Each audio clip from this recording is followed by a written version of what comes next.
The scent of bitter espresso and leather polish hung in the air like an unspoken warning.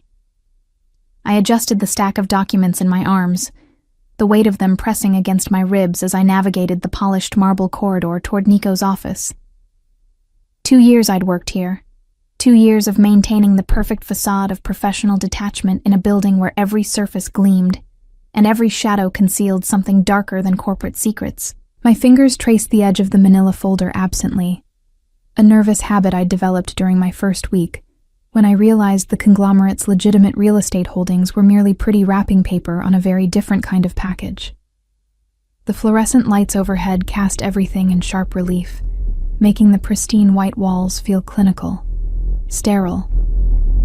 Through the floor-to-ceiling windows lining the hallway, the city sprawled below us like a kingdom, and somewhere in this glass tower, Nico Salvatore ruled it with calculated precision. I could hear the low murmur of voices as I approached his office, the heavy door slightly ajar. My sensible heels clicked softly against the floor, a measured rhythm I'd perfected to announce my presence without seeming intrusive. The air conditioning hummed steadily, raising goosebumps along my arms beneath the silk blouse I'd paired with tailored black slacks, my usual armor of professionalism.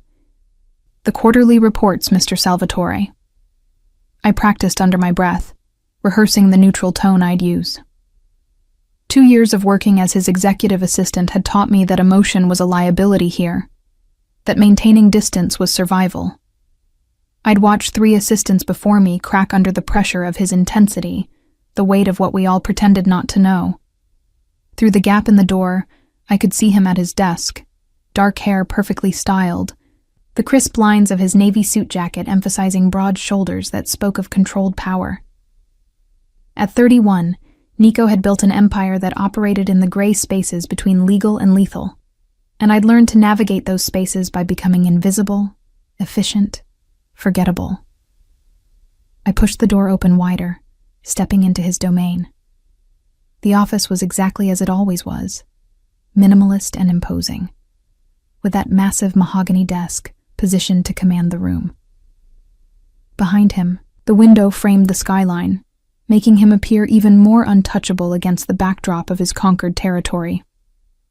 "Mr. Salvatore, the quarterly reports you requested," I said, approaching the desk with measured steps.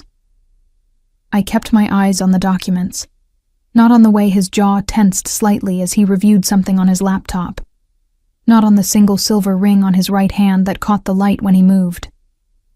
He glanced up briefly, those dark eyes that seemed to calculate the worth of everything they touched, sweeping over me with the same detached assessment he gave every piece of data that crossed his desk. "Leave them here, Mia." The use of my first name was rare enough to make my heart skip, though I showed no reaction. I set the stack down precisely in the designated corner of his desk, the one kept clear for incoming priority items. The leather portfolio containing the most sensitive financial documents went on top, its brass clasp glinting. "Will you need anything else before I leave for the day?" I asked, already mentally preparing for my actual plans. The dinner reservation I'd made at the Italian place near my apartment, the navy dress hanging in my closet that I'd finally have an excuse to wear. "No." His attention had already returned to his screen, dismissing me with characteristic efficiency. I was halfway to the door when Margaret's voice carried from the outer office, bright and thoughtless in a way that made my stomach clench with sudden dread. "Oh, Mia's heading out early tonight," she announced to whoever was listening, her tone carrying that particular enthusiasm of someone sharing harmless gossip. "She has a date. First one in months, apparently." The words hung in the air like smoke before a fire alarm. I froze, my hand still reaching for the doorknob, every muscle in my body suddenly aware of the shift in atmosphere behind me. The steady tap of Nico's fingers on his keyboard had stopped. The silence that followed Margaret's announcement was absolute, suffocating. I heard the scrape of his chair against the floor, the quiet rustle of expensive fabric as he stood. My pulse hammered in my throat as I forced myself to turn around, to face whatever reaction I'd inadvertently triggered. Nico stood behind his desk, perfectly still except for the slight tension in his jaw, a muscle jumping beneath tanned skin. His eyes, usually so carefully neutral when they looked at me, had gone dark in a way that made the temperature in the room seem to drop. The late afternoon sun streaming through the windows behind him cast his face in partial shadow, making it impossible to fully read his expression. "A date," he repeated, his voice soft, controlled in a way that sent warning signals racing down my spine. It was the tone he used during negotiations when someone had made a grave miscalculation. I straightened my shoulders, meeting his gaze with practiced calm even as my heart raced.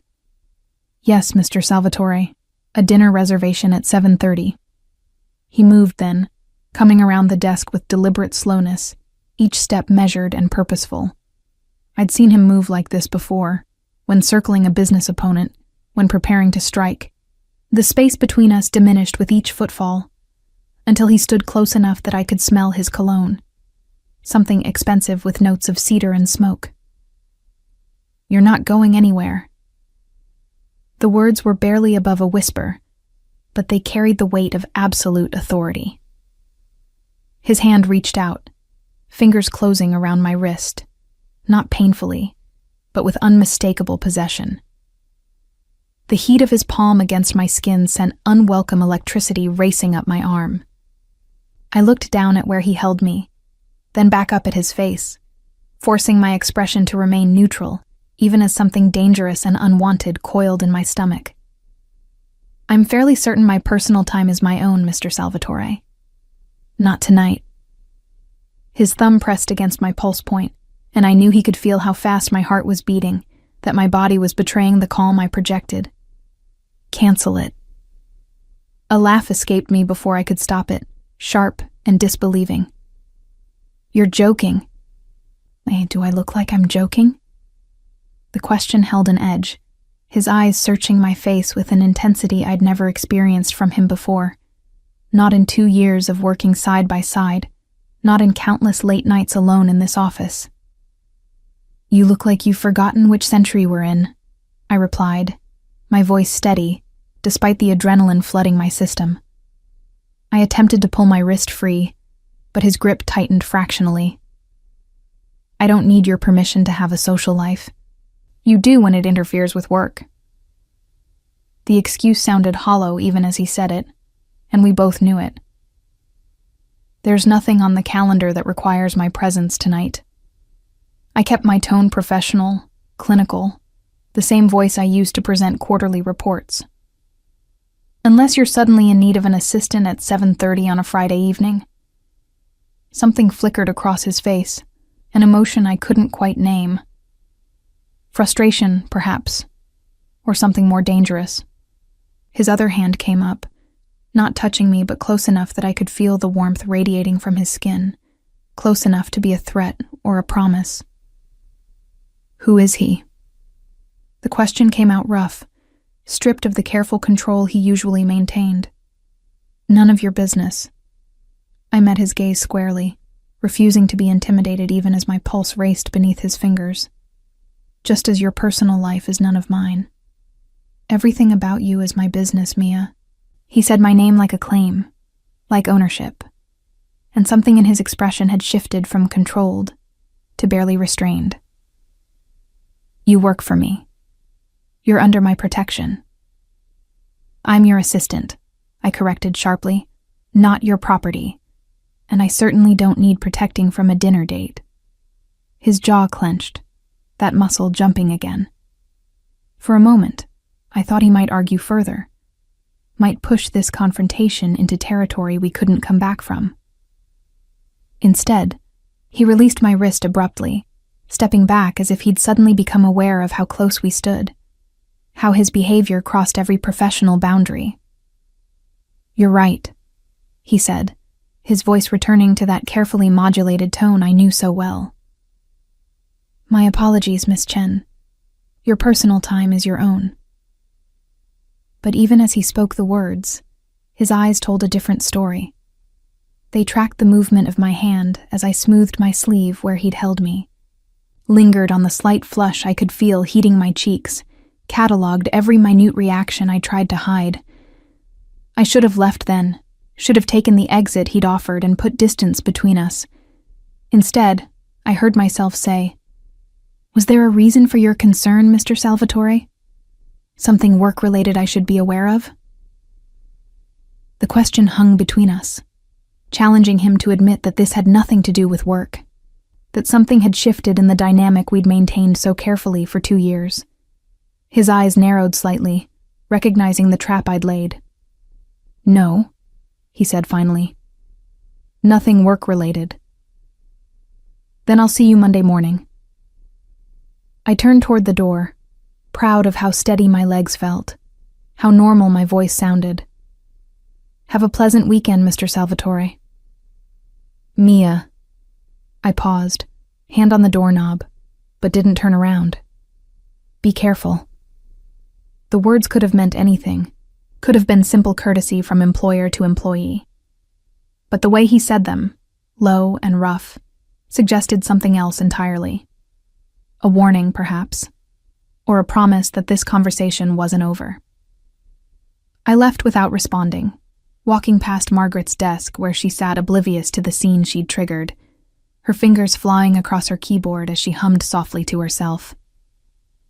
The elevator ride down felt endless, my reflection in the polished doors showing a composed professional woman, not someone whose wrist still tingled where Nico Salvatore had held it, whose mind was already questioning whether she should cancel that dinner reservation after all. The city sounds rushed in as I exited the building, car horns and distant sirens and the general hum of evening traffic. I pulled out my phone, staring at the reservation confirmation, my thumb hovering over the cancel button. The rational part of my brain insisted I was being ridiculous, that Nico's reaction meant nothing beyond an overbearing boss having a territorial moment. But the racing of my heart suggested something different. Suggested that in that office, something had fundamentally changed between us. That a line had been crossed that couldn't be uncrossed. And standing on the street corner as dusk painted the sky in shades of amber and rose, I realized that the most dangerous thing about Nico Salvatore wasn't his criminal empire or his cold calculations. It was the way part of me had wanted to stay when he told me I couldn't leave. The Italian restaurant was exactly what I'd expected from the reviews: warm lighting and checkered tablecloths, the scent of garlic and tomato sauce heavy in the air. My date, David, sat across from me talking about his work in marketing, his hands gesturing enthusiastically as he described some campaign he'd spearheaded. He was nice, conventionally attractive with sandy hair and an easy smile, exactly the kind of uncomplicated man I should be interested in.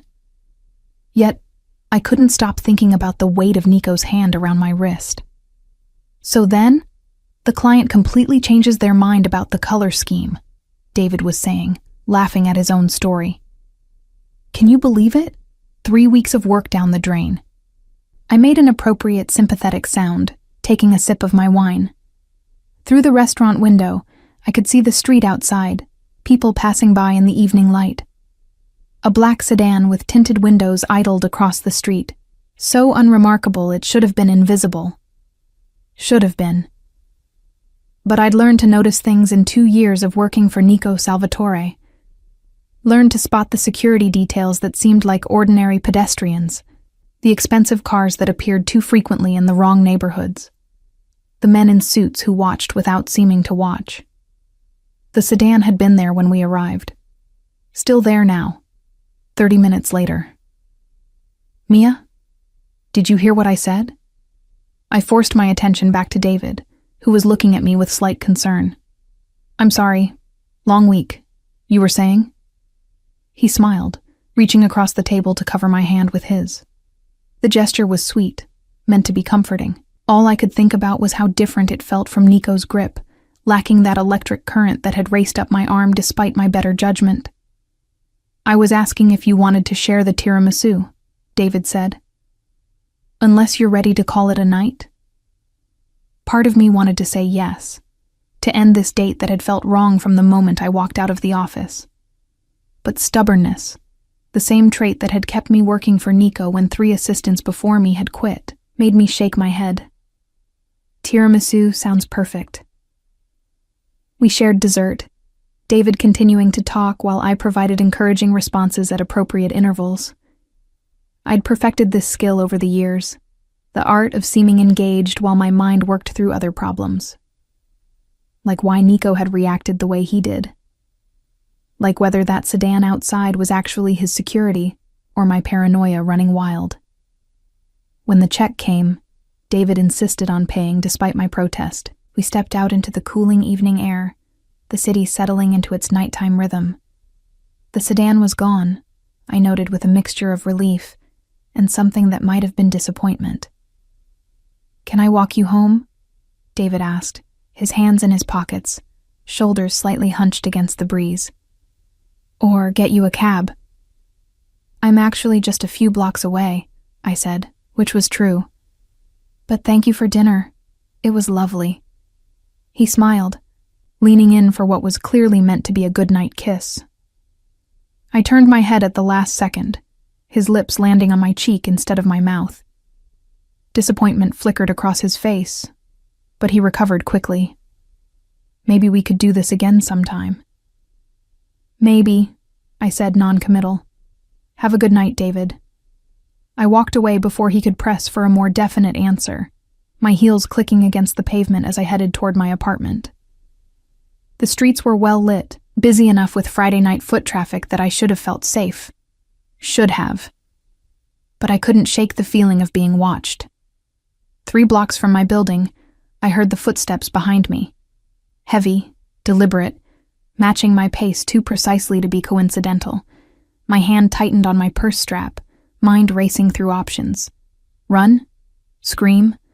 Duck into one of the still-open shops? The footsteps quickened. So did my pulse. Then a familiar voice cut through my rising panic. "Miss Chen." I spun around to find Marco, one of Nico's security detail, standing several feet behind me. He was built like a wall, with a shaved head and the kind of face that suggested he'd seen things most people only had nightmares about. In the 2 years I'd worked for Nico, Marco had been a constant presence, the shadow that followed his boss everywhere. "Marco." I pressed a hand to my chest, feeling my heart hammering beneath my palm. "You scared me half to death. My apologies." He didn't sound particularly apologetic. "Mr. Salvatore asked me to ensure you got home safely." Of course he had. I felt anger spike hot and sudden in my chest, mixing dangerously with something that felt too much like pleasure at his concern. "I don't need an escort," I said sharply. "And you can tell Mr. Salvatore that his interference in my personal life is unwelcome and inappropriate." Marco's expression didn't change. "I'll be sure to relay your message, miss, after I see you safely to your door." There was no point arguing with Marco. He had his orders, and arguing with him would be like arguing with a brick wall, equally productive and twice as frustrating. I turned on my heel and continued walking, acutely aware of his presence several paces behind me. My apartment building was a modest walk-up in a decent neighborhood. Nothing like the luxury condos some of Nico's other executives lived in. I'd chosen it for its anonymity, its distance from the world Nico inhabited. Fat lot of good that had done me. At my building's entrance, I turned to face Marco. "You've completed your mission. I'm home safe. You can report back to your boss that his assistant didn't get murdered on her way home from a date." Something that might have been amusement flickered across Marco's face. "Have a good evening, Miss Chen." I watched him walk back toward the street where, sure enough, a black sedan waited. Not the same one from outside the restaurant, but close enough. The window rolled down as Marco approached, and even in the dim street lighting, I could see the figure in the back seat. Nico. Our eyes met across the distance, and even from here, I could feel the weight of his gaze. He'd been there the whole time, watching, making sure I was safe. The realization sent conflicting emotions warring in my chest, anger and confusion, and something dangerous that made my breath catch. He raised one hand in a gesture that could have meant anything, acknowledgement or apology, or simple goodbye. Then the window rolled up and the sedan pulled away, leaving me standing on my doorstep with my heart racing and my mind reeling. Inside my apartment, I kicked off my heels and collapsed onto my couch, the events of the evening playing on repeat in my head. Nico's hand on my wrist, his voice saying, "You're not going anywhere." The black sedan outside the restaurant, him waiting to make sure I got home safe. This was bad. This was crossing every professional boundary that kept my job functional and my life uncomplicated. I should be furious, should be drafting my resignation letter, should be making plans to put as much distance as possible between myself and Nico Salvatore. Instead, I found myself touching my wrist where he'd held me, remembering the heat of his palm, the intensity in his eyes when he told me to cancel my date.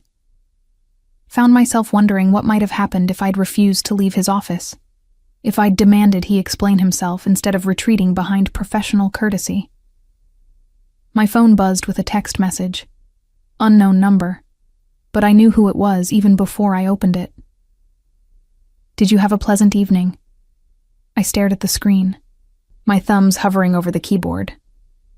The smart thing would be to ignore it, to not engage, to maintain the distance that had kept us both safe for 2 years. Instead, I typed back, "Lovely, thank you," though the tiramisu was slightly disappointing. 3 dots appeared, indicating he was typing. Disappeared. Appeared again. I'll keep that in mind for future reference. Future reference. As if there would be future dates to monitor, future evenings to send security details to shadow me. As if tonight had opened a door that neither of us quite knew how to close. "Good night, Mr. Salvatore." "Good night, Mia." I set my phone down and stared at my ceiling, knowing sleep would be a long time coming. Knowing that Monday morning when I walked into his office, everything would be different. The careful distance we'd maintained had shattered the moment he grabbed my wrist, the moment I saw him waiting in that sedan. The question was what we'd build in its place. Monday morning arrived with rain, fat droplets streaking the windows of the train as I commuted into the city. I'd spent the weekend alternating between righteous anger at Nico's presumption and reluctant awareness that part of me had been gratified by his jealousy. Neither emotion was conducive to the professional distance I needed to maintain. I'd dressed with extra care, choosing a charcoal pencil skirt and white silk blouse, my hair pulled back in a severe bun that I hoped projected untouchable professionalism. War paint, my roommate had called it when I'd left the apartment, and she wasn't wrong. The office building loomed against the gray sky, all glass and steel and the illusion of legitimacy. I swiped my access card at the executive floor entrance, nodding at the security guard who'd witnessed 1,000 of my arrivals and departures over 2 years. Margaret was already at her desk in the outer office, her usual cheerful self despite the early hour. "Morning, Mia. How was your date Friday?" I managed what I hoped was a convincing smile. "It was fine. Nice restaurant." "Just fine?" She looked disappointed, as if she'd been hoping for a romance to unfold from her casual gossip. That's too bad. He seemed really interested when he called to confirm. Guilt pricked at me. David had been perfectly nice, had done nothing wrong except fail to be someone else. "We're just not a good match," I said diplomatically, moving toward Nico's office door. "Is Mr. Salvatore in yet?" "Got here an hour ago," Margaret said, lowering her voice conspiracially. "And he's been in a mood all morning. Snapped at Jonas from accounting, cut short his call with the Singapore office. Fair warning." Perfect. I steeled myself and knocked twice on his door before entering, not waiting for permission. 2 years had taught me that Nico respected boldness more than timidity. He sat behind his desk reviewing documents, immaculately dressed as always in a black suit that probably cost more than my monthly rent. He didn't look up as I entered, but I saw his fingers still momentarily on the page he was reading. "Good morning, Mr. Salvatore." I kept my voice professionally neutral as I approached his desk. "I have your schedule for the week, and the revised contracts from the Garcia deal. Leave them." Still not looking up, that controlled voice giving nothing away. I set the folders down precisely where he liked them, then remained standing, waiting. The silence stretched between us, heavy with unspoken words. Rain continued to tap against the windows, a steady percussion that did nothing to ease the tension.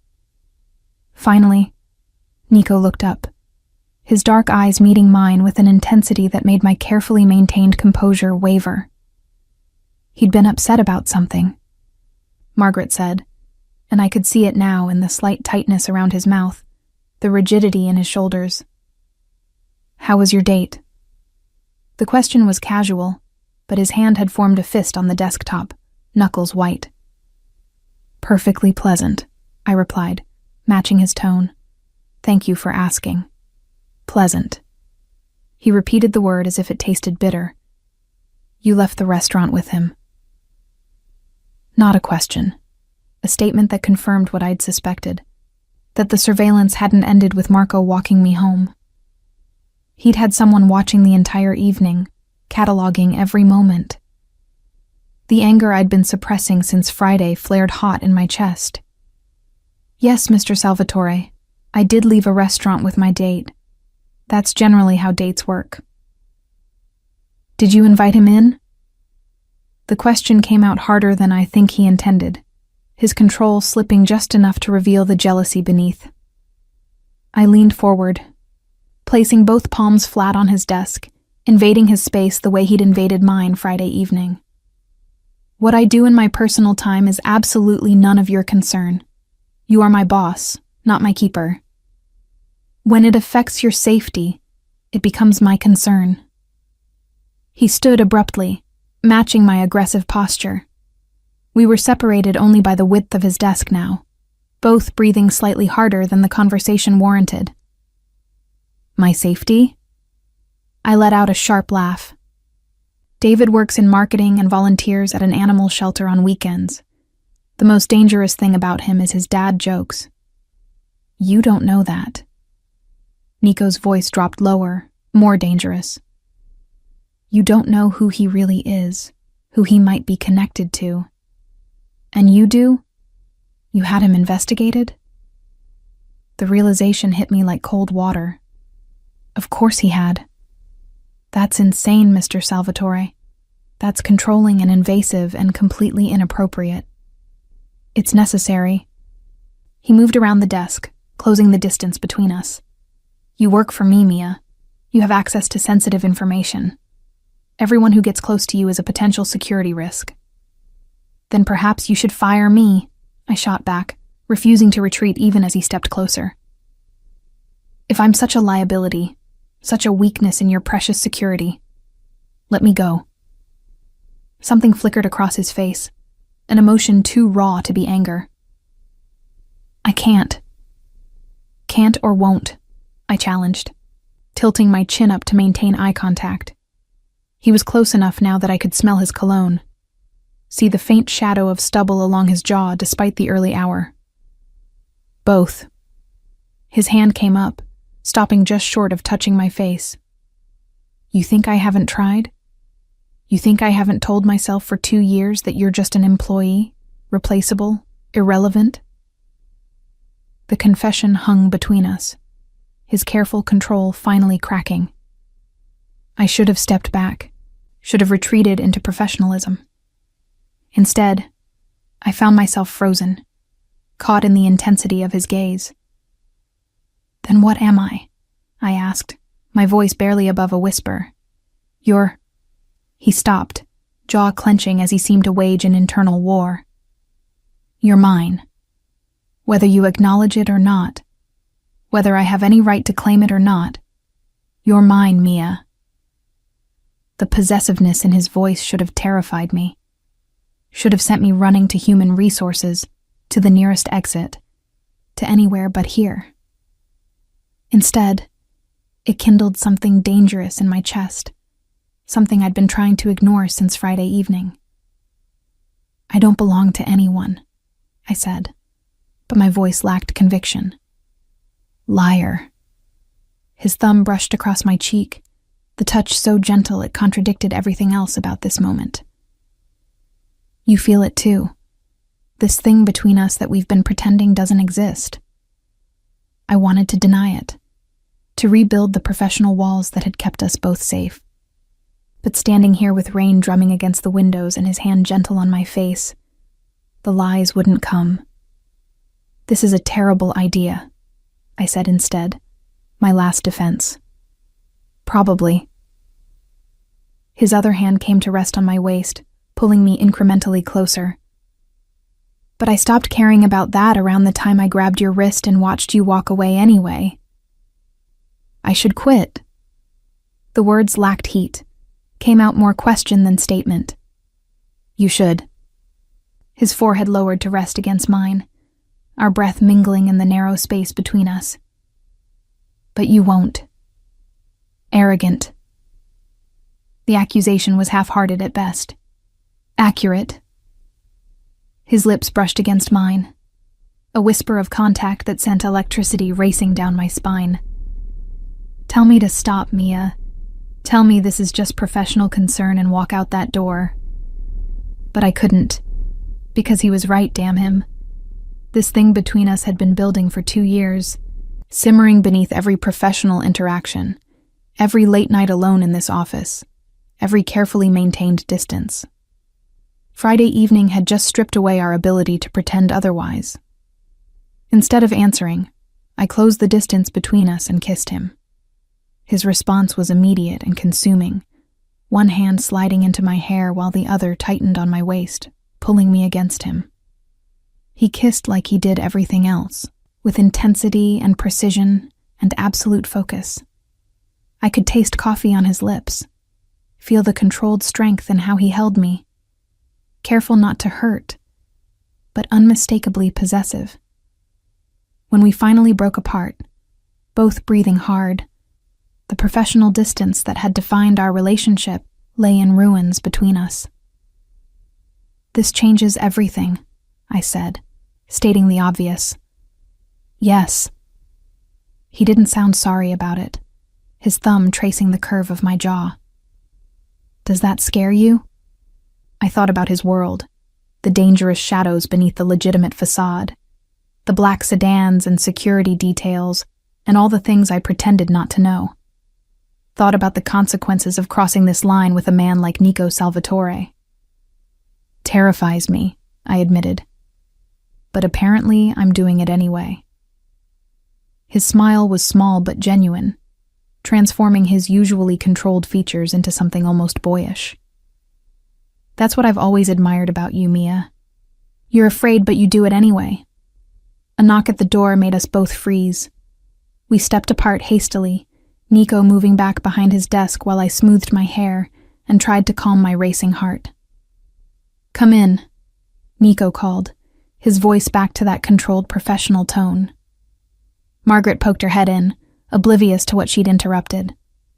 "Sorry to disturb, but Mr. Chen from Hong Kong is online too. Says it's urgent." "Thank you, Margaret." Nico picked up the phone, then glanced at me. "Miss Chen, we'll continue this discussion later. Please clear my schedule for this evening." The formal use of my name in front of Margaret was jarring after the intimacy of moments before, but I understood the necessity. "Of course, Mr. Salvatore."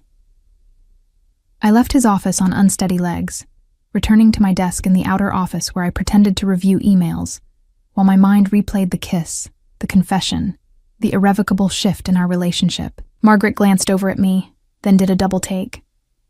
"Your lipstick is smudged." I touched my mouth, felt the swollen sensitivity of my lips. Must have rubbed off on my coffee cup. She accepted the explanation without question, returning to her work while I pulled out a compact to fix my appearance. In the small mirror, my reflection showed flushed cheeks and bright eyes, all evidence of what had happened in Nico's office written clearly on my face. This was dangerous. This was crossing lines that shouldn't be crossed, mixing personal and professional in a workplace that already operated in moral gray areas. But as I caught Nico's eye through the glass wall of his office, saw the possessive satisfaction in his gaze, I realized that whatever warnings my rational brain tried to issue, my heart had already made its choice. I was falling for Nico Salvatore, and heaven help me, I was going to see where it led. 6 months can change everything. 6 months of stolen moments in his office after everyone else had left. of dinners that weren't quite dates in restaurants far from anywhere we might be recognized, of learning that the man I'd thought I knew was infinitely more complex than I'd imagined. The rain had given way to summer heat, the city shimmering under August sun as I stood in Nico's private apartment, staring out at the view he'd carefully shielded me from seeing until now. We'd been dancing around the full truth of his world for half a year, him protecting me from the details, me pretending I didn't see the signs. Tonight, apparently, the pretending ended. The Rossetti family has been moving into our territory. Nico's voice came from behind me, calm, despite the gravity of what he was saying. Small incursions at first, testing our response. Now they're getting bolder. I turned to face him. He'd removed his jacket and tie, the first 2 buttons of his shirt undone in a rare concession to the heat. But there was tension in his shoulders, worry in the way he held himself, that I'd learned to read over our months together.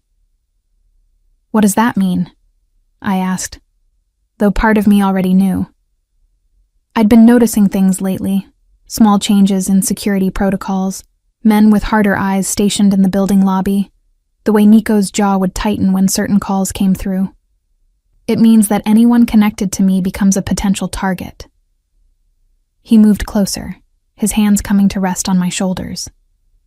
Anyone they could use to get to me or gain leverage. The implication settled over me like a weight. I'm a target. You've been a target since the moment I grabbed your wrist 6 months ago and made my interest clear. His voice held regret, anger at himself. I should have been smarter, should have kept more distance. But I was selfish, Mia. I wanted you too much to do the right thing. I reached up to cover one of his hands with mine. The right thing being what? Letting me walk away? Keeping you safe. The words came out rough, which I've failed to do by dragging you into my world. I knew what your world was, I said quietly. Maybe not all the details, but I'm not naive, Nico. I've known for 2 years what kind of business you really run. Surprise flickered across his face. You never said anything, because it wasn't my place. I was your assistant, not your conscience. I let my hand fall from his. But if we're doing this, if we're really together, then I need the truth. All of it. He studied my face for a long moment, seeming to weigh something. Then he nodded once, decisively. Sit down. This is going to take a while. What followed was a masterclass in the structure of organized crime, delivered in Nico's precise, analytical way. He explained the legitimate businesses that served as fronts, the network of relationships built on favors and fear, the careful balance of power that kept violence mostly theoretical rather than actual. It's not what movies make it out to be, he said, standing by the window with a glass of whiskey. Most of what I do is business, just business that operates outside legal frameworks. Protection, gambling, some controlled substances. I have rules, lines I won't cross. Like what? I asked, needing to know where his boundaries lay. No human trafficking. No harm to civilians who aren't in the game. No children ever involved. His voice hardened on the last point. Those are absolutes. Anyone in my organization who violates them answers to me personally. It should have been cold comfort, this code of ethics within criminality. But knowing Nico had lines, had principles he wouldn't violate even for profit, mattered more than I could explain. And the Rossetti family? I prompted. They have different rules. Or rather, no rules at all. He drained his glass, set it down with controlled precision. Which is why this situation is escalating toward violence. The word hung in the air between us, heavy with implication. I'd read enough, heard enough over 2 years to know what violence meant in this context. People disappeared, bodies turned up in rivers, families received the message that certain lines shouldn't be crossed. You're afraid they'll come after me, I said, understanding crystallizing. To hurt you. I'm certain they'll come after you." He turned from the window, his eyes intense. "They've already been asking questions, gathering information. They know who you are, what you mean to me." "What I mean to you," I repeated. We'd been careful not to define this thing between us, settling for stolen kisses and late-night conversations without ever putting a label on it. But standing here in his private space with the truth laid bare between us, labels seemed suddenly necessary. Nico crossed the room to kneel in front of where I sat, taking my hands in his. "You mean everything, Mia. You're the person I think about first in the morning and last at night. You're the reason I started looking for ways to legitimize my business, to build something that doesn't require constant vigilance and violence." My breath caught at the confession. "You're going legitimate? Since when?" "Since about 3 months ago, when I realized I might actually have a future worth planning for." His thumb stroked across my knuckles. "It's a slow process, but I've been transitioning operations, selling off the riskier ventures, reinvesting in legal enterprises." "Because of me?" The responsibility of that felt enormous. "Because of us." He leaned forward to rest his forehead against our joined hands. "I want to build something real, Mia. Something that doesn't require you to pretend not to know what I am. That doesn't put you at risk every time you walk out your door." I freed one hand to touch his face, feeling the tension in his jaw. "How long will the transition take?" "A year, maybe 2 if I'm careful about it." He looked up at me. "But the Rossetti situation complicates things. They see my withdrawal from certain operations as weakness, an opening to take over." "So you're caught," I said, understanding the impossible position. "If you don't push back, they'll see you as weak. But if you do push back, it means violence." "Exactly." He rose to sit beside me, one arm going around my shoulders. "Which is why I need you to consider leaving the city for a while, just until this is resolved." I pulled back to look at him directly. "Running away, you mean?" "Staying safe," he corrected. "I have a property upstate, secure, comfortable. You could work remotely, stay in touch via encrypted communications. While you deal with the threat." It wasn't a question. "While I protect what's mine." The possessiveness was still there in his voice, that claim of ownership that should have bothered me more than it did. "I can't focus on the business if I'm worried about your safety every second." I stood, needing space to think clearly without his proximity clouding my judgment. "Let me get this straight. You want me to hide while you handle a turf war with a crime family that has no rules and no conscience?" "When you say it like that, it sounds unreasonable," he said with a slight smile that didn't reach his eyes. "It is unreasonable." I turned to face him. "I'm not going to hide in the countryside while you put yourself at risk. That's not how this works." "Then how does it work, Mia?" He stood as well, frustration finally breaking through his controlled facade. "Because from where I'm standing, keeping you alive is my top priority. And you being stubborn about it doesn't change that." "No, your top priority is handling this situation," I countered. "And you can't do that effectively if you're worried about me. So what if, instead of hiding, I learned to protect myself?" He stared at me as if I'd suggested something absurd. "Protection training takes months, years, to be effective. Then we start now." I moved closer, refusing to back down. "Teach me, or have someone teach me. Show me how to spot threats, how to react if something happens. Make me a partner in this instead of something fragile you have to hide away." For a moment he seemed poised to argue, to insist on his original plan. Then something shifted in his expression, a grudging respect mixing with the worry. "You're serious about this?" "Completely." I took his hands, squeezing them. "I'm not running, Nico. Not from the Rossettis. Not from your world, not from you. So either we figure out how to deal with this together, or we don't deal with it at all. That's not much of an ultimatum, he said, but his lips curved slightly. Since the second option isn't really an option. Exactly. I rose on my toes to kiss him, brief but firm. So when do we start? You realize what you're agreeing to, he said seriously. This isn't just self-defense classes. It's learning to think like someone who might want to hurt you, to be constantly vigilant, to see threats everywhere. I've been working in your office for 2 years, I reminded him. I've already learned to see threats everywhere. That surprised a genuine laugh out of him, the sound warming something in my chest. Fair point. All right, Mia. We'll do this your way. But you follow my lead on security protocols, no arguments. I can live with that. I hesitated, then asked the question that had been building since he started this conversation. Are you going to have to kill people? To resolve this? His expression shuddered, the weight of that question visible in how his shoulders tensed. I'm going to try very hard to avoid that outcome, but if it comes down to their lives or ours.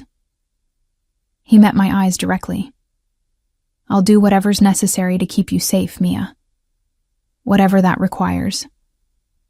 I nodded slowly, accepting this truth about the man I'd chosen. Nico Salvatore would kill to protect me, would cross lines most people never approached, would carry that weight without complaint or regret. It should have horrified me. Instead, it settled something in my chest, this absolute certainty that he would move heaven and hell to keep me safe. Then let's make sure it doesn't come to that, I said. Let's be smart about this, careful, and let's do it together. He pulled me close, his arms tight around me, face buried in my hair. You're too brave for your own good, you know that? Or maybe I just trust you enough to believe we can handle this. I tilted my head back to look at him. Together. Together, he agreed, and kissed me with an intensity that spoke of both promise and fear, of the dangerous path we'd chosen, and the certainty that neither of us would walk it alone. The next 3 months were an education in a world I'd only glimpsed from the edges. Nico assigned me a personal security detail, headed by Marco, who approached my protection with the same grim efficiency he applied to everything. I learned to check under my car for devices, to vary my routes home, to spot surveillance in crowds. I trained with a woman named Anna, who'd once worked for some government agency she wouldn't name. She taught me pressure points and escape techniques, how to use everyday objects as weapons, where to strike to incapacitate without hesitation. The training was brutal, left me bruised and aching, but I'd never felt more capable. Meanwhile, Nico navigated the increasingly tense situation with the Rossettis through a combination of strategic withdrawals and carefully calculated pushback. I watched him orchestrate moves and counter-moves like chess pieces, always 3 steps ahead of everyone else in the game. But the strain was showing. He slept less, smiled rarely, carried tension in his shoulders that wouldn't ease even when I tried to massage it away. The transformation of his empire from criminal to legitimate was proving more complicated than he'd anticipated, leaving him vulnerable in ways that the Rossettis were quick to exploit. Another warehouse hit, he said one October evening, staring at his phone with controlled fury. That's the 3rd this month. I set down the security protocols I'd been reviewing and moved to stand behind where he sat at his desk. My hands went to his shoulders, feeling the knots of tension beneath expensive fabric. Can you trace who leaked the location? I asked, already knowing the answer would complicate things. I have suspicions. His hand came up to cover one of mine. But proving it without starting a war inside my own organization is tricky. I'd learned enough over the months to understand the delicate balance he maintained. Loyalty bought through a mixture of respect, fear, and genuine care for his people. Accusing someone without proof could fracture that loyalty, create openings for the Rossettis to exploit. What if we fed different information to different people? I suggested, the the strategy coming from my crash course in security thinking. See which version gets leaked. He turned in his chair to look at me, surprise, and something like pride in his expression. That's actually brilliant. Create a controlled leak to identify the source. I have a good teacher. I smiled, bending to kiss the top of his head. But Nico, we can't keep playing defense forever. Eventually, something has to give. I know. He pulled me around to sit on his lap, his arms encircling my waist. I'm working on it. There's someone I've been in contact with, someone with authority over the Rossettis. If I can arrange a meeting, negotiate a settlement. He trailed off, but I heard what he wasn't saying. Such a meeting would be dangerous, a potential trap. The Rossettis had already proven they didn't respect traditional rules of engagement. When? I asked simply. 3 days from now. Neutral location. Both sides agree to limited security only. His hand came up to cup my face. You'll stay here, in the penthouse. Marco and his team will have the building locked down. I started to argue, then stopped. This was the compromise we'd agreed on. Him trusting me to handle myself, me trusting his judgment on when situations were too dangerous. A meeting with the Rossetti leadership definitely qualified. Promise me you'll be careful, I said instead, pressing my forehead to his. I promise. He kissed me gently, then deeper, with an urgency that spoke to his own fears about the meeting. And when this is over, when we've dealt with this threat, I'm taking you somewhere far away for at least a week. No security details, no business calls, just us. Is that a promise too? I asked against his lips. It's a vow. We stayed like that for a long moment, holding each other in the quiet of his office while the city sparkled below us.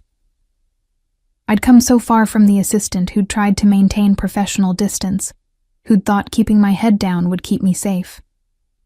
Now I was learning to fight, to think strategically, to exist in Nico's world, not as a liability, but as a partner. The 3 days before the meeting passed in careful preparation. Nico implemented my controlled leak strategy, feeding different warehouse locations to 5 different people in his organization. When the Rossettis hit the one provided to Vincent Cardosi, a captain Nico had suspected for months, the betrayal was confirmed. I watched from security footage as Nico confronted Vincent in one of their legitimate office buildings, the conversation too quiet to hear, but the outcome clear. Vincent walked out pale and shaking, immediately flanked by 2 of Nico's men. He'd be dealt with, though I didn't ask for specifics. Some details of Nico's world I'd decided were better left unknown. The morning of the meeting arrived with autumn rain, the same weather that had marked the day 6 months ago when everything between us had shifted. Nico dressed in one of his impeccable suits, checking the concealed holster at the small of his back with practiced ease. The agreement is no weapons, I reminded him from where I sat on the bed, watching his preparations. The agreement is, they don't see weapons, he corrected, adjusting the jacket to ensure the gun didn't show. There's a difference. Marco appeared in the doorway, similarly dressed, his presence somehow both reassuring and ominous. Car's ready, boss. Team's in position at the meet point. Nico turned to me, crossing the room in long strides. He cupped my face in both hands, his dark eyes intense. I'll be back in 3 hours. Marco's team is stationed throughout the building. You don't answer the door for anyone except me. Understood? Understood. I covered his hands with mine. Come back to me, Nico. Always. He kissed me hard, possessive, a promise and a claim.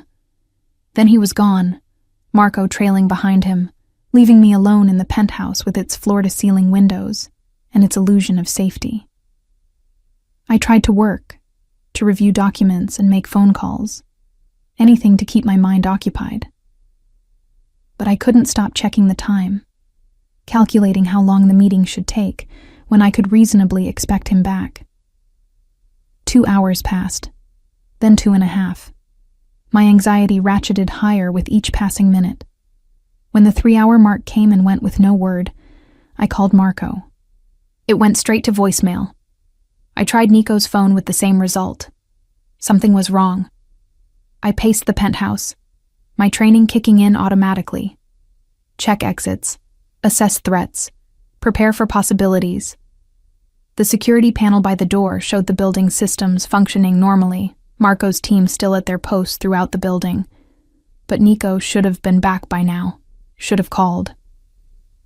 The phone rang, an unfamiliar number. I grabbed it desperately. Hello? Miss Chen. The voice was unfamiliar, heavily accented. You are Mr. Salvatore's woman, yes? Ice flooded my veins. Who is this? Someone who has something you want, or rather, someone. A cruel laugh. Your Mr. Salvatore walked into our meeting very confident. But he forgot one important rule. Never trust a Rossetti. If you've heard him, I started, fear transforming instantly to fury. Oh, he's alive. For now. The voice took on a mocking tone. Whether he stays that way depends on you, Miss Chen. We need to meet, you and I, to discuss terms. I'm not making deals with you, I said, forcing my voice to remain steady even as my mind raced through options. Then Mr. Salvatore dies. Slowly, painfully, while you're safe in his penthouse. A pause. But I think you care too much to let that happen. I think you'll come to the address I'm about to give you. Alone. Within the hour. And then what? You kill us both? I was stalling, already moving toward where Nico kept emergency supplies. Maybe. Or maybe we make an arrangement. The voice hardened. 1 hour, Miss Chen. Come alone, or he dies. Tell anyone, or he dies. Bring security, or he dies. The choice seems simple, no? He rattled off an address in Brooklyn, a warehouse district I vaguely knew. Then the line went dead. I stood frozen for exactly 10 seconds, letting panic crest, and then forcing it down with the discipline Anna had drilled into me. Panic got you killed. Clear thinking kept you alive. I called Marco's direct line, still voicemail, tried 3 other members of the security team. Nothing. They'd been compromised somehow, taken out or bought off, which meant I was on my own. I moved with purposeful efficiency, changing into dark clothes, sturdy boots. From Nico's safe, I took the gun he'd shown me how to use, checked the magazine, flicked off the safety and then back on. The weight of it in my jacket pocket was foreign, but oddly comforting. Anna's training ran through my head. Never go to a second location. But Nico was already at the second location, and leaving him there wasn't an option. Bring backup. But the Rossettis had proven they had eyes on us, would know if I tried to contact anyone. So I'd go alone, but not unprepared. I grabbed my phone, typed out a detailed message explaining the situation and the address I was heading to. Set it to send in 2 hours if I didn't cancel it, directed to 3 different people. Nico's attorney, his legitimate business partner, and the one police contact I knew wasn't on any criminal payroll. A dead man's switch. If I failed, at least the truth would come out. The drive to Brooklyn felt endless. My grip tight on the steering wheel of Nico's spare car, the one without tracking devices that he kept for emergencies. Rain continued to fall, washing the streets in silver light from the street lamps.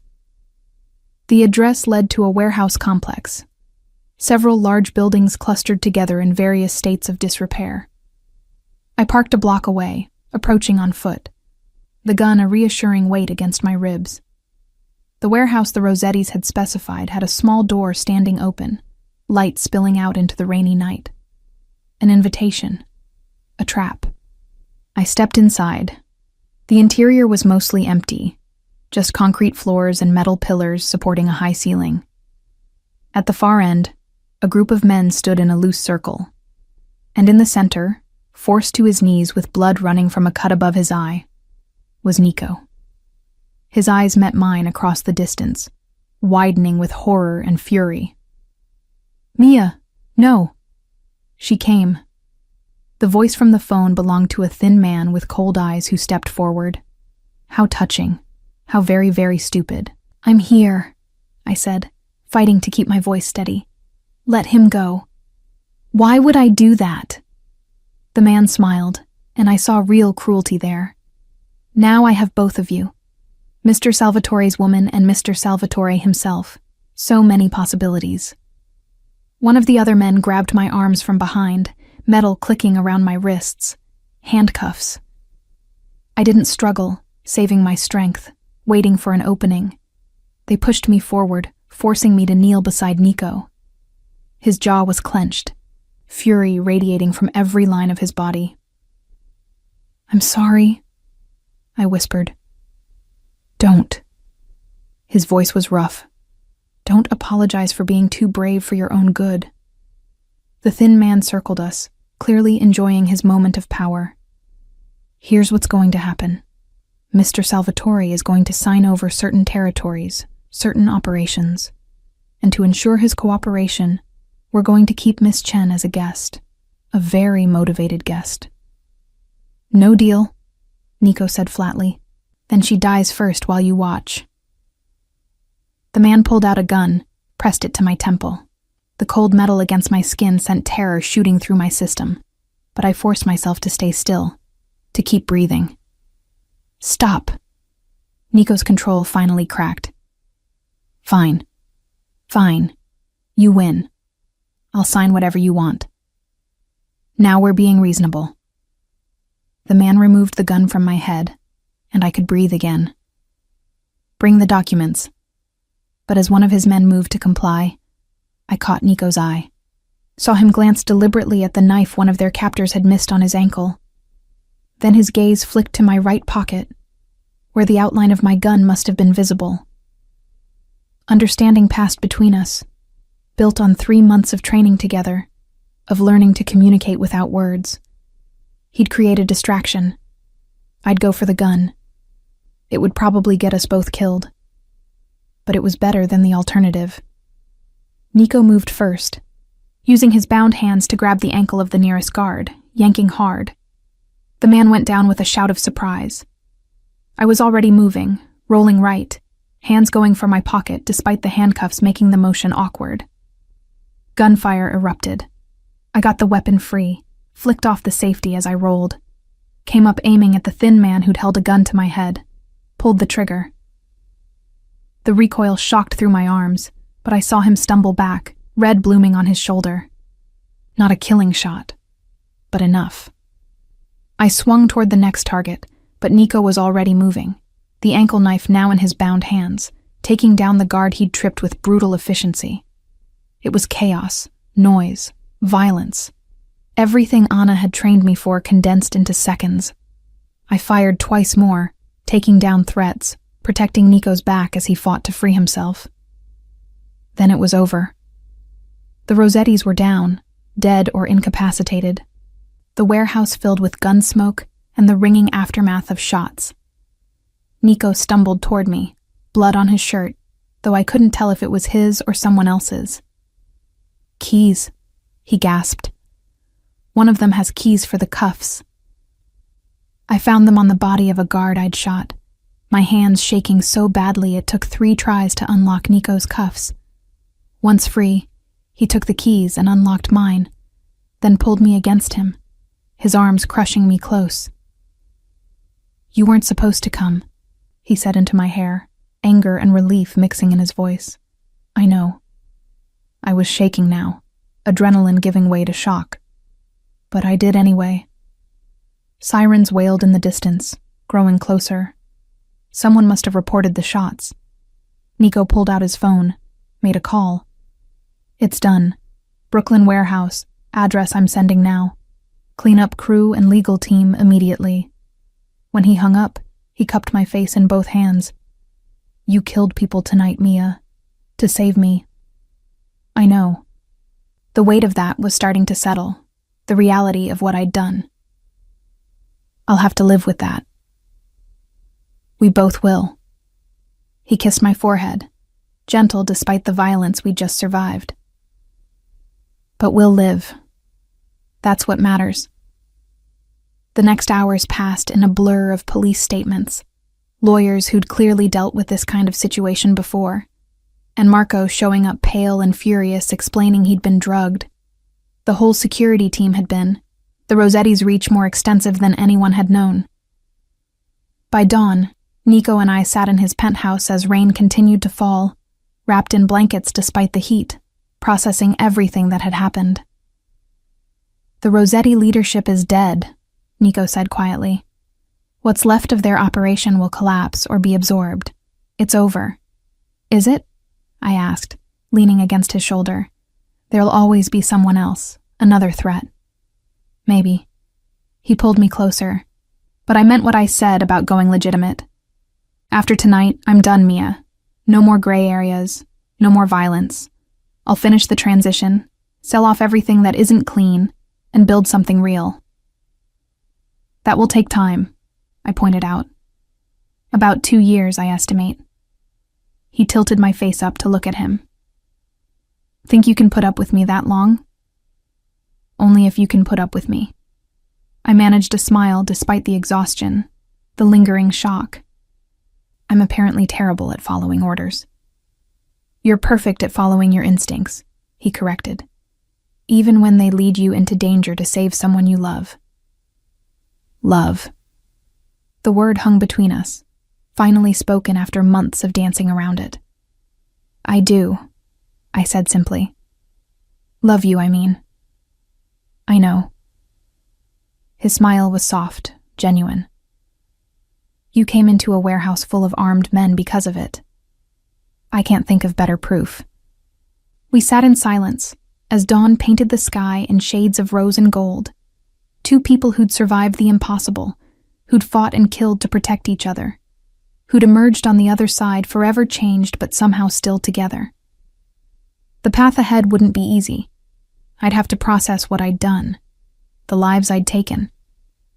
Nico would have to navigate the treacherous transition away from his criminal empire.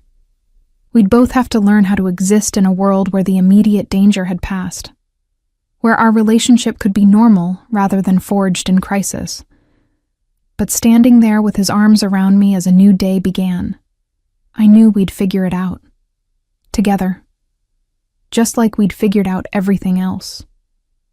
Because that's what people do when they love each other enough to face down impossible odds, to change their entire world, to become something neither of them had expected. They survive, they adapt, and they build something worth surviving for.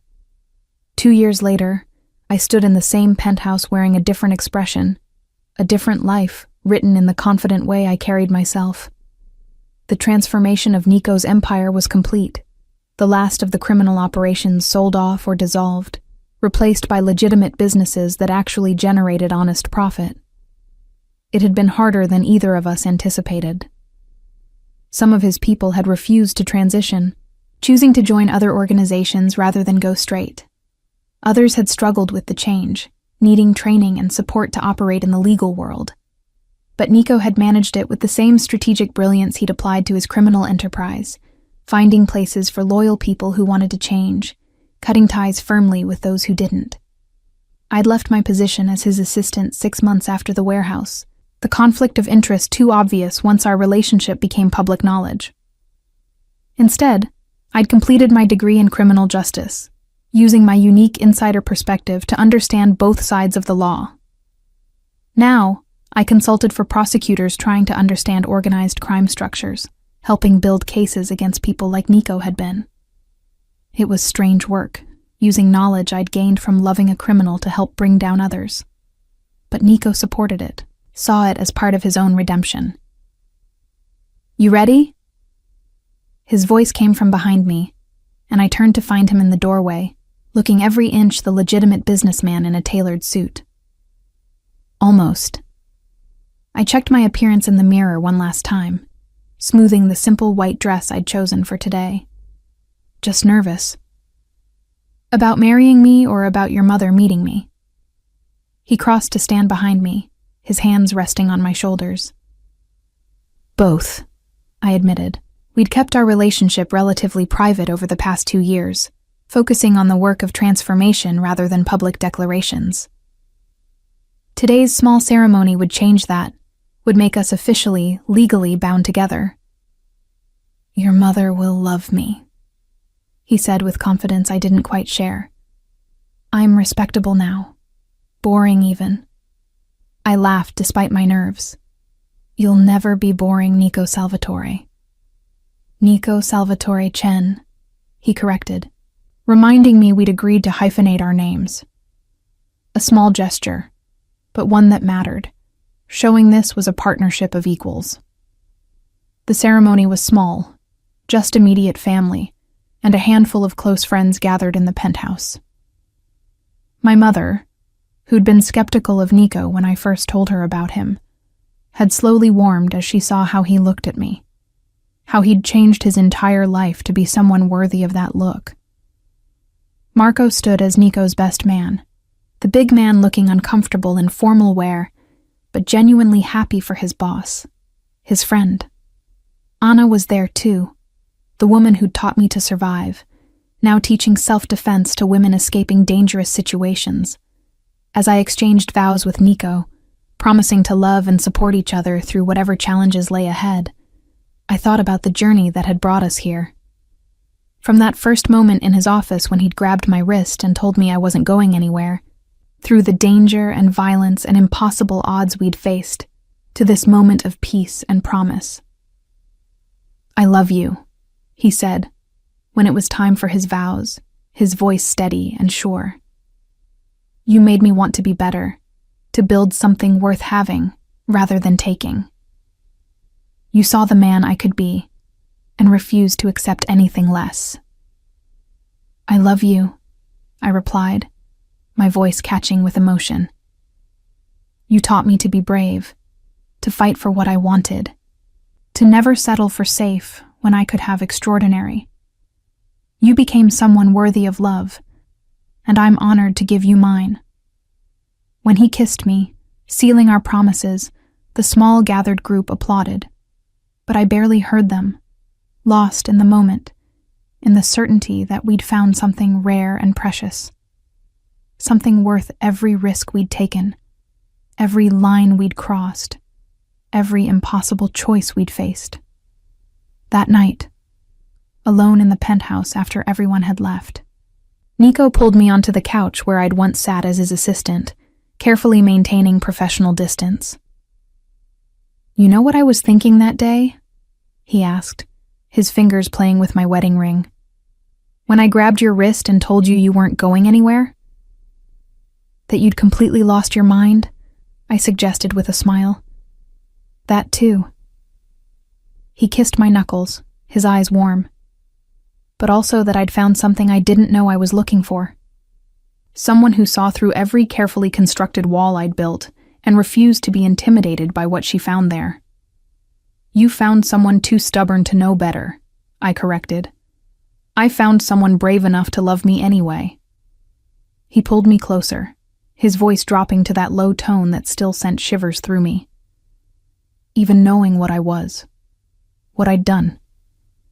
Knowing what you could become, I replied. That mattered more. We sat in comfortable silence, the city spreading below us like a carpet of lights. 2 years ago, standing here had felt like standing at the edge of a dangerous precipice. Now it felt like home, like safety, like the foundation we'd built together. Any regrets? Nico asked quietly. I thought about it honestly, about the violence I'd witnessed and participated in, the moral lines I'd crossed, the way loving him had transformed me from a quiet assistant into someone capable of fighting for what she wanted. None, I said finally, meaning it completely. You? Only that I didn't grab your wrist sooner. He smiled against my hair. Think of all the time we wasted trying to maintain professional distance. That was you maintaining distance, I pointed out. I was perfectly content to keep things professional. Liar. His hand found mine, lacing our fingers together. You wanted this as much as I did. You were just smarter about hiding it. One of us had to be smart about it, I teased. Since you apparently decided possessive jealousy over a dinner date was the way to go. Best decision I ever made, he said unrepentantly, since it got you to finally look at me as something other than your boss. We stayed like that, as the city transitioned from evening to night. Two people who'd taken the hardest possible path to each other, but had emerged stronger for it. Our future wouldn't be without challenges. Nico's past would occasionally surface, requiring careful navigation.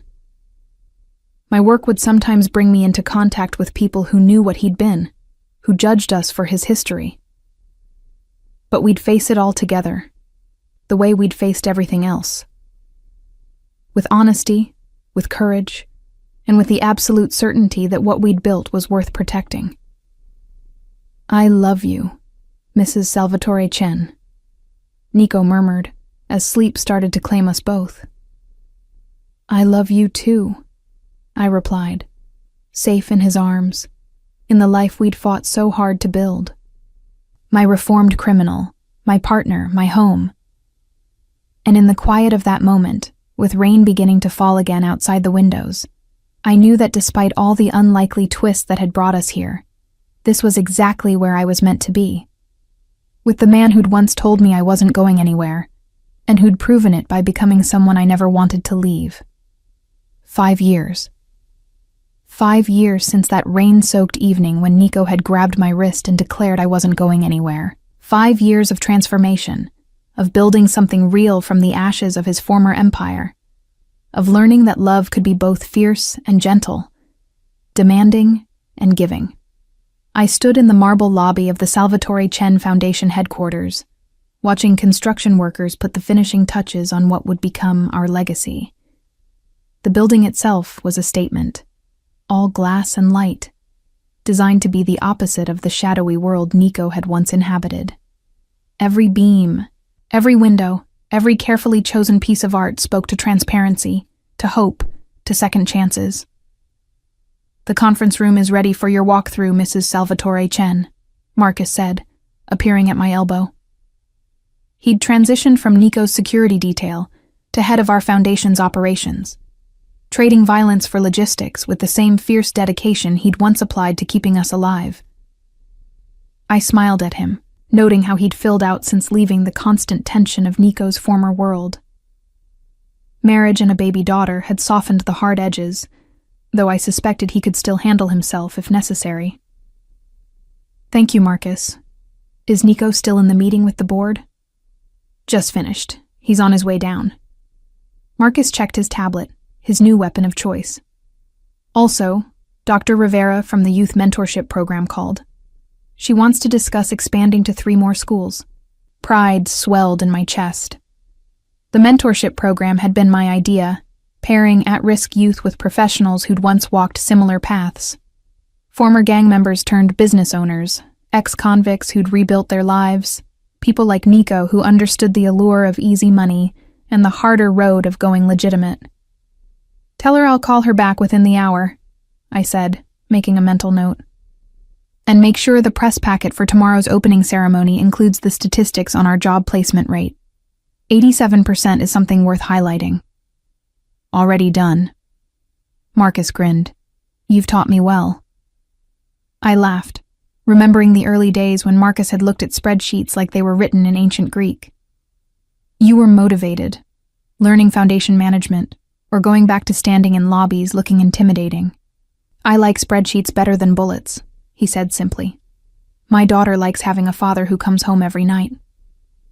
The elevator chimed, and Nico emerged, loosening his tie as he crossed the lobby. At 36, he'd grown into his legitimate power with the same confidence he'd once wielded his criminal authority. But there was a lightness to him now, a ease in how he carried himself that hadn't existed in those early days. His eyes found mine across the space, and even after 5 years of marriage, my heart still skipped at the intensity of his gaze. Some things never changed. "How was the board meeting?" I asked as he reached me, his hand automatically finding the small of my back. "Productive. They approved the expansion budget for the legal aid clinic." He pressed a kiss to my temple, a gesture of affection he'd once been too controlled to show in public. "And Margaret wants to know if we're still coming to her retirement party next week." "Margaret, who'd unknowingly triggered everything between us with her casual gossip about my dinner date. She'd worked another 3 years before deciding to retire to Florida, blissfully unaware of the chaos she'd catalyzed. "Of course we're going," I said. I already bought her gift, that first edition cookbook she's been talking about. "You're too good to her, considering she nearly got you killed by mentioning that date." Nico's tone was light, but I caught the shadow that crossed his face. Some memories never fully faded. "She also inadvertently gave me you," I reminded him, leaning into his solid warmth. "I'd say that balances out." Marcus cleared his throat diplomatically. "I'll just go check on the catering setup for tomorrow." Once we were alone in the lobby, Nico pulled me closer, his voice dropping to that low tone that still sent shivers through me. "Have I told you today how incredible you are?" "Not in the last 3 hours," I replied, smiling up at him. I was starting to worry. "Can't have that." His thumb traced the line of my jaw. "You're incredible, Mia. This foundation, everything we've built, it's because of your vision, your refusal to let me take the easy way out." I thought back to those early conversations, when Nico had first mentioned going legitimate. It would have been easier to sell everything quickly, to wash his hands of his criminal empire and walk away. But I'd pushed for something more, for actively repairing the damage, for using his resources and knowledge to help others escape the life he'd led. "It's our vision," I corrected. "I just kept you honest about following through." "You kept me honest about a lot of things." He glanced around the lobby, taking in the inspirational quotes etched into glass panels, the photos of people we'd helped prominently displayed. "Sometimes I can't believe this is real, that we actually pulled it off." "Getting sentimental, Mr. Salvatore Chen," I teased, though I felt it too. Tomorrow's opening ceremony would mark the official launch of our foundation's headquarters, the culmination of 5 years of work. "Reflective," he corrected. "There's a difference." My phone buzzed with a text from Anna, my former self-defense instructor who now ran our women's empowerment program. "Still on for lunch tomorrow before the ceremony? Want to go over the speech one more time?" I texted back confirmation, then looked up to find Nico watching me with that soft expression he reserved for moments when he thought I wasn't looking. "What?" I asked, just thinking about how far we've come. He took my hand, his thumb brushing over the wedding band that matched his. "Remember when you were terrified to be seen with me in public?" "I was terrified of a lot of things back then," I admitted. "Of your world, of the danger, of how much I was already falling for you, despite every logical reason not to." "And now?" I considered the question seriously. "Now I'm still cautious about certain things. We've made enemies in the process of shutting down operations, people who lost money when you went legitimate. And there are always those who resent success they didn't earn themselves." "But," he prompted, hearing the unspoken word.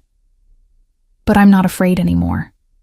Not of being with you, not of the foundation's visibility, not of building something that matters." I squeezed his hand. "We survived the worst already. Everything else is just details." A commotion at the entrance drew our attention.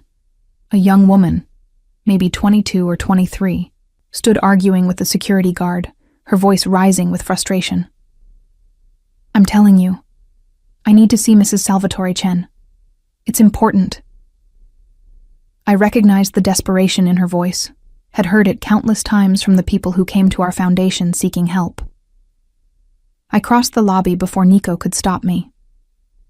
"I'm Mia Salvatore Chen," I said gently. "How can I help you?"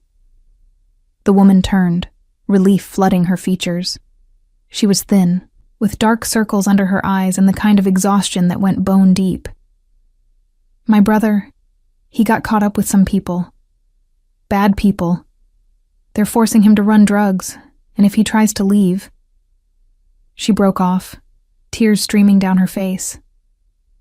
I heard you help people get out of situations like this. Please. He's only 17. My heart clenched. 17, the same age I'd been when I'd left home for New York. Young and vulnerable and convinced I could handle anything the city threw at me. This could have been me, or my brother if I'd had one, or any of the countless kids who got caught in the machinery of organized crime. What's your name? I asked. Sophia Martinez. Okay, Sophia. Let's go somewhere private and you can tell me everything. I glanced at Nico, who nodded, his expression grim but understanding. This was what we did now, what the foundation existed for. An hour later, Sophia had told us her story. Her brother, Miguel, had fallen in with the remnants of a criminal organization that had tried to fill the vacuum Nico left when he went legitimate. They'd promised easy money, then used that promise to trap him in a cycle of debt and forced labor. The problem is extraction, Nico said after Sophia had left with promises that we'd help. We sat in his office, the one that overlooked the city, though the view was different now. Less about surveying his territory, and more about seeing the community we served. If we just pull him out, they'll retaliate against the family. So we need to dismantle the entire operation, I said, already thinking through options. Do we have contacts in law enforcement who could help? Nico's expression was complicated. He'd spent 5 years building relationships with honest cops, with prosecutors who believed in second chances, with judges who were willing to give reformed criminals a fair shake. But asking for help still felt strange after decades of viewing law enforcement as the enemy. Detective Morrison, he said finally. She's handled several of our referrals. Might be willing to coordinate a larger operation if we can provide intelligence. I pulled out my phone, already composing a message. This was our dance now. The careful balance of using Nico's knowledge of criminal operations to help law enforcement without crossing back into the world he'd left behind. You know what I was thinking about during the board meeting? Nico asked suddenly, watching me type. How you wanted to escape and come find me. I teased without looking up. Always. The word carried weight, sincerity. But also about David. That made me look up. David, my dinner date from 5 years ago. The nice marketing executive whose only crime had been not being Nico. What about him? I had him investigated thoroughly, before you even finished your appetizer that night. Nico's expression was rueful. Found out everything about him, his college transcripts, his credit score, that he'd been engaged once before, and it ended badly because he worked too much. I know, I said gently. You told me all this years ago, but what I didn't tell you was that he was actually a good guy. Genuinely nice, stable, safe. Nico leaned back in his chair. Everything you should have wanted, everything that would have been better for you than getting tangled up with me. I set my phone down, giving him my full attention. Why are you bringing this up now? Because tomorrow we're opening this foundation, and there will be cameras and interviews, and people are going to ask how we built all this. He met my eyes. And the true answer is that I was jealous and possessive and completely irrational about you going on a date with someone else. I grabbed your wrist and essentially told you that you belonged to me, which was caveman behavior at best and deeply problematic at worst. I stood and moved around the desk to perch on the edge in front of him, my hand finding his. You're worried about how it looks. I'm worried about the example it sets, he corrected. We're supposed to be helping people escape controlling relationships, showing them healthy alternatives. And our origin story is me being possessive and controlling. Our origin story, I said slowly, is you recognizing something between us that I was trying to ignore, and being honest about it even though it was risky and inappropriate. Yes, you were possessive. Yes, you crossed professional boundaries. But you also gave me choices, respected when I pushed back, and spent 5 years proving that your possessiveness came from wanting to protect me, not control me. You're being generous. I'm being accurate. I squeezed his hand. Nico, if you'd actually tried to control me, to make my decisions for me, I would have left. You know that. But instead, you challenged me to be brave enough to want what I wanted, not what was safe or expected. He pulled me onto his lap, his arms encircling my waist. What you wanted being me, despite all logic suggesting otherwise. Exactly. I rested my forehead against his. And yes, it's complicated. Yes, there are parts of our story that aren't perfect models of healthy relationship dynamics. But we've also grown together, learned together, built something meaningful together. That's what matters.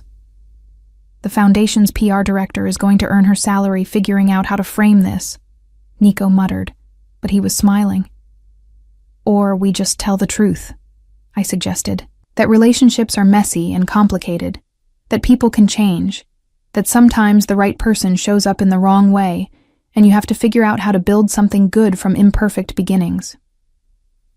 I love you, he said, the words still carrying the same intensity they had the first time he'd spoken them. Even when you're being entirely too reasonable about my past bad behavior, someone has to be. I kissed him softly. Besides, I wasn't exactly passive in all this. I could have quit, could have reported you to HR, could have run the moment things got dangerous. But I chose to stay, chose to fight beside you, chose to build this life with you. That's on me as much as your initial possessiveness is on you. We sat in comfortable silence for a moment, the city spreading below us. Tomorrow this office would be full of people, reporters, and beneficiaries of our programs, board members and donors. But right now, it was just us, the way it had been in stolen moments throughout our relationship. Miguel Martinez, Nico said finally, returning to the problem at hand. I'll make some calls, see what can be done. But Mia, we can't save everyone. I know. It was a lesson I'd learned painfully over the past 5 years. For every Sophia who came to us in time, there were others who didn't, who got lost in the system or made choices we couldn't prevent. But we can save him, and that matters. Nico nodded, already pulling out his phone. I slid off his lap and returned to my own office across the hall, where my assistant had left the final schedule for tomorrow's events. My office was smaller than Nico's, but decorated to my taste, with photos from our foundation's success stories lining one wall. Former gang members who'd started businesses, women who'd escaped trafficking and rebuilt their lives, kids who'd aged out of foster care and found stable housing and employment through our programs. Each photo represented a choice, someone deciding to take the harder road toward something better. It reminded me why we did this work, why the long hours and occasional setbacks mattered. My phone rang, Jenna's name flashing on the screen. My best friend, the one I'd meant to text that ultrasound to all those years ago, calling from her office in London, where she'd built her own career in international law. Please tell me you're not calling to cancel on tomorrow, I said, by way of greeting. Are you kidding?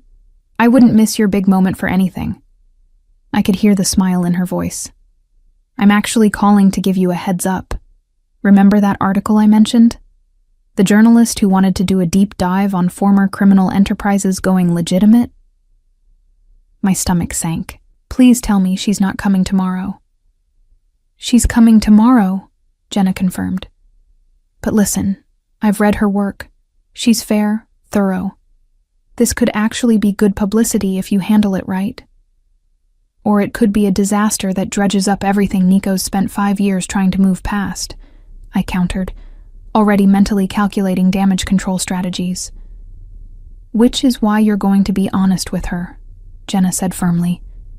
Tell your story, the real one. People respect authenticity, Mia.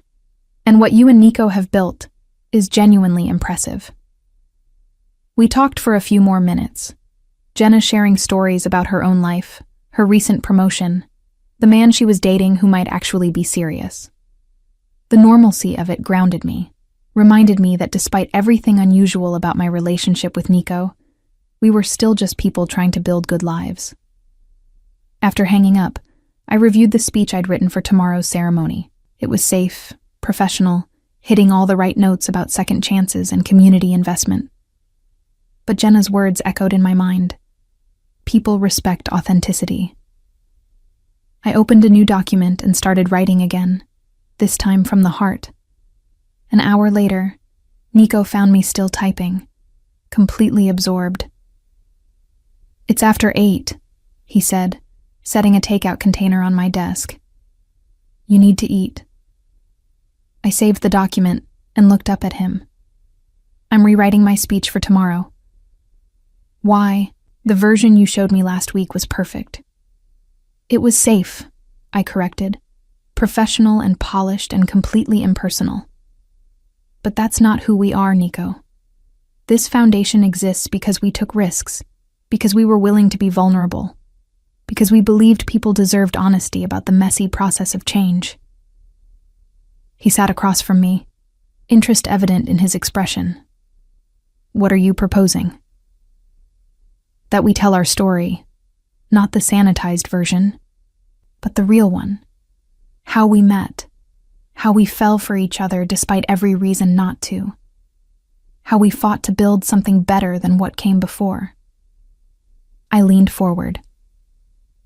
"People need to know that change is possible but not easy, that you can come from a dark place and still build something worth having." "You want to talk about my criminal past at the Foundation's opening ceremony?" he said slowly. "I want to talk about your present," I clarified. "About the work you've done to transform not just your businesses but yourself. About how redemption is real but requires actual effort, actual sacrifice, actual change." Nico was quiet for a long moment, his expression thoughtful. "This journalist Jenna mentioned, she's going to dig into everything anyway. The Foundation, my past, how we met, all of it." "Exactly. So we control the narrative by being upfront about it." I opened the new speech file and turned my laptop so he could read it. He scanned the words I'd written, his expression impossible to read. When he finished, he looked up at me with something like awe. "You're really going to stand up tomorrow and tell hundreds of people that you fell in love with a mob boss?" "Former mob boss," I corrected with a slight smile. "And yes, I am. Because I'm not ashamed of our story, Nico. It's unconventional and complicated, and probably not what most relationship experts would recommend. But it's ours. And it led to something good." He stood and circled the desk, pulling me to my feet and into his arms. "Have I mentioned recently that you're the bravest person I know?" "Not in the last few hours," I replied, echoing our earlier exchange. "Well, you are." He kissed me softly. "And I love you for it. But Mia, are you sure about this? Once we put it out there, we can't take it back. People will judge, will question, will use our past against the Foundation's work." "Let them," I said with more confidence than I felt. "We have 5 years of proof that change is possible, that people can build something legitimate from illegitimate beginnings.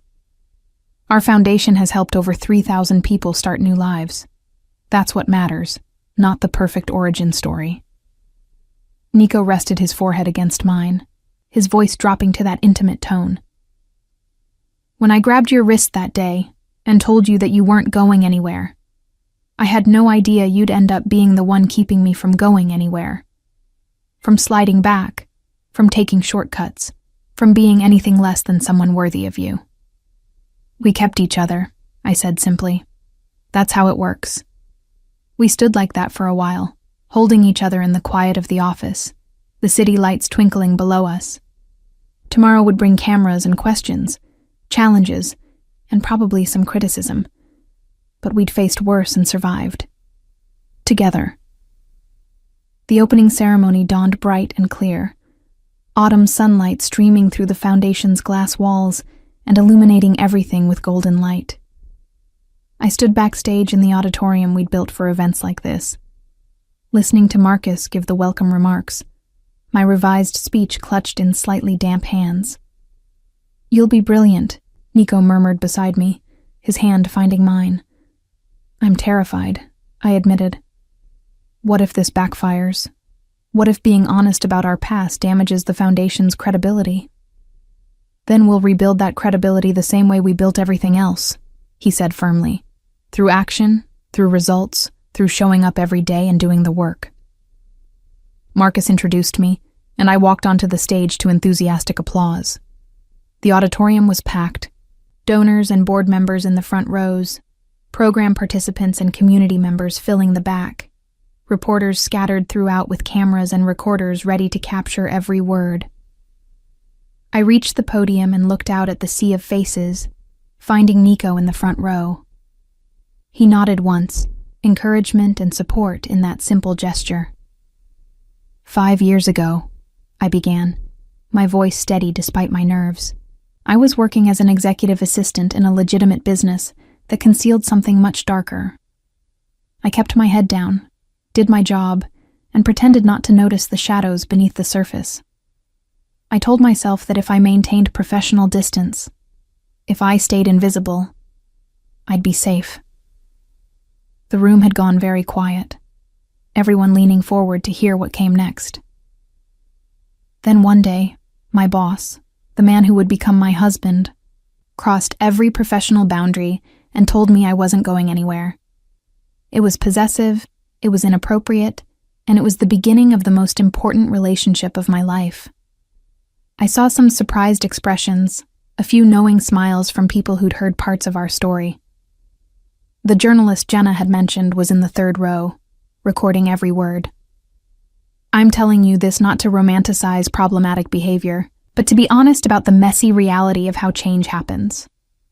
Love, real love, doesn't always arrive in neat packages with perfect timing. Sometimes it shows up in complicated, imperfect ways, and you have to decide whether to run from it or work to build something better from flawed beginnings. I paused, taking a sip of water, gathering my thoughts for the next part. My husband spent 15 years building a criminal empire. He made money through illegal means, operated outside the law, hurt people in the process of protecting his territory. These are facts, and we don't hide from them. But here's what else is true. 5 years ago, he made a choice to change. Not because he was caught, not because he had to, but because he wanted to build something legitimate, something that could help others, instead of exploiting them. Nico's expression remained composed, but I saw his jaw tighten slightly. This was hard for him, having his past laid bare in front of hundreds of people. But he'd agreed to it, trusted me to tell our story in a way that mattered. That choice wasn't easy, I continued. It meant walking away from millions of dollars in profitable operations. It meant making enemies of former associates who saw his transformation as betrayal. It meant years of hard work, building legitimate businesses from scratch, earning trust from people who had every reason to distrust him. I looked directly at the journalist, making sure she understood the next part. And it meant proving, every single day, that change is possible. That someone's past doesn't have to define their future. That redemption isn't about erasing what came before, but about building something better going forward. The applause started slowly, then built, filling the auditorium with sound. I waited for it to quiet before continuing. This foundation exists because we believe in second chances. Not easy chances, not free passes, but genuine opportunities for people willing to do the work of transformation. We've helped former gang members start legitimate businesses. We've provided job training for people with criminal records. We've offered legal aid to those navigating the complicated process of rebuilding their lives. I pulled out the statistics I'd had Marcus prepare, the concrete proof of our impact. In 5 years, we've served over 3,000 individuals. Our job placement rate for program graduates is 87%. 93% of the youth in our mentorship program have avoided any involvement with criminal activity. 78% of the women who've come through our empowerment program report feeling safer and more financially stable than before. More applause, genuine and enthusiastic this time. These numbers matter because they represent real people making real changes. But behind every statistic is a messy, complicated story. Someone who made mistakes. Someone who got caught in circumstances beyond their control. Someone who needed help and found it here. I glanced at Sofia Martinez, sitting in the 5th row beside her brother Miguel. Detective Morrison had come through, dismantling the operation that had trapped him, and Miguel was now enrolled in our youth program, learning skills that would keep him employed and out of trouble. So, yes, my origin story with my husband is unconventional. Yes, it involves someone from a criminal background declaring possessive interest in someone who should have run the other direction. And yes, we've had to work incredibly hard to build something healthy from those complicated beginnings. I smiled, feeling the truth of what I was about to say settle into my bones. But that's exactly why we understand the people we serve. We know what it's like to want something better, but not know how to get there.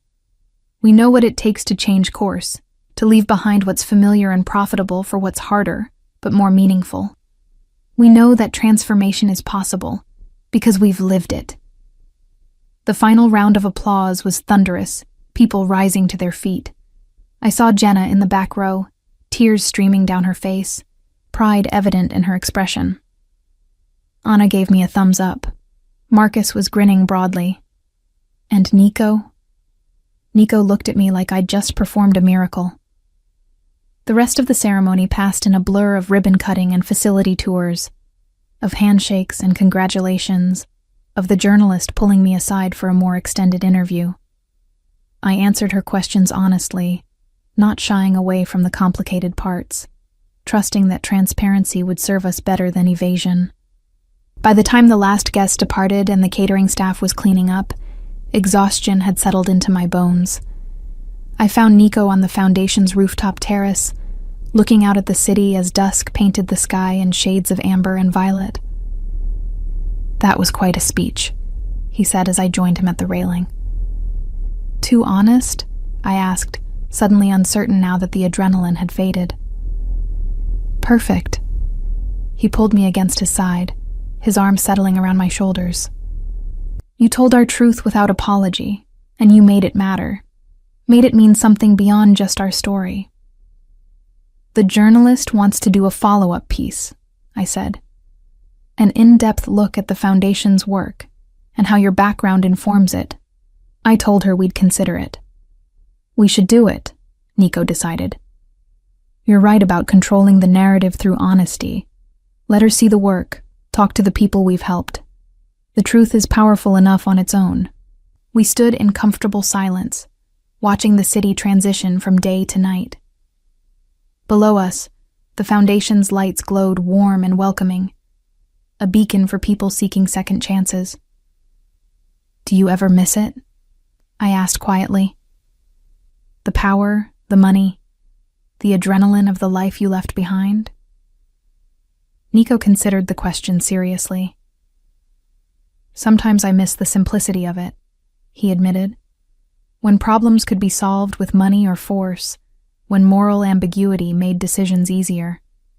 But then I think about what I have now, this foundation, our marriage, the ability to sleep at night without wondering who's planning to betray me. No, Mia, I don't miss that life. This one is infinitely better.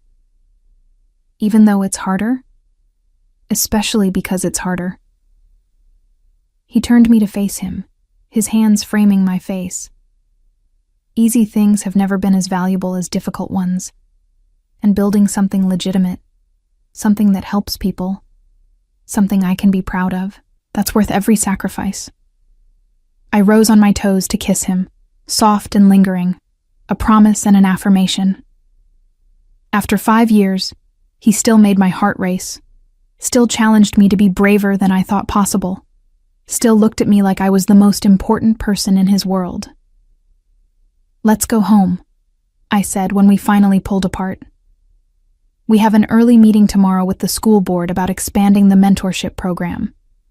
Always more work to do, he said, but he was smiling. Always, I agreed. That's what happens when you build something real. It requires constant effort, constant attention, constant choice to keep showing up and doing the work. As we walked back through the foundation's halls, turning off lights and setting the security system, I thought about how far we'd come. From that first possessive declaration in his office to this partnership we'd forged, from his criminal empire to this legitimate foundation, from fear and uncertainty to confidence and purpose. The path had been messy and complicated, full of moments that didn't fit the fairy tale narrative most people wanted from their love stories. But it was ours, authentic and hard-won, built on honesty and mutual transformation. And standing in the foundation's lobby with Nico's hand in mine, looking at the photos of lives we'd helped change, I knew that every risk had been worth it. Every difficult conversation, every moment of doubt, every sacrifice we'd made to build something better than what came before. Because this foundation, this marriage, this life we'd created together, was proof that people could change. That second chances were real. That love, the complicated, messy kind that required work and honesty and constant choice, was the most powerful force for transformation in the world. Nico locked the door behind us, and we walked to where our car waited, the driver respectfully maintaining distance to give us privacy. "You know what I was thinking during your speech?" Nico asked as we settled into the back seat. "That I was going to give your PR director a heart attack?" I guessed. He laughed, the sound warm and genuine. "That too. But also that 5 years ago, if someone had told me I'd be standing in a foundation headquarters, listening to my wife publicly discuss my criminal past as part of a redemption narrative, I would have thought they were insane. And now I think it's the sanest thing I've ever done." He laced his fingers through mine. "Choosing you, choosing this life, choosing to become someone worthy of the faith you've shown in me. Best decisions I ever made." "Even better than telling me I wasn't going anywhere?" I teased. "That was just the beginning," he said, his eyes warm in the passing streetlights. "Everything good in my life came from that moment of possessive irrationality. You, this foundation, the chance to actually make amends for the harm I caused. All of it traces back to refusing to let you walk away." "Lucky for both of us, I'm too stubborn to stay walked away from," I replied. "Lucky for both of us," he agreed, and kissed me with the same intensity he'd shown 5 years ago, when he'd first admitted what I meant to him. As we drove through the city toward home, I reflected on the journey we'd taken. From that rainy evening when everything changed to this moment of hard-won peace. From fear and uncertainty to confidence and purpose.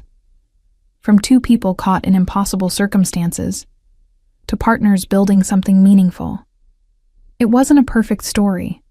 It wasn't a safe story. But it was real, and it was ours. And that made it more valuable than any fairy tale could ever be. Because the best stories, the ones that actually matter, are the ones where people choose to become better than they were, to build something good from flawed beginnings, to love each other enough to do the hard work of transformation. And that's exactly what we'd done.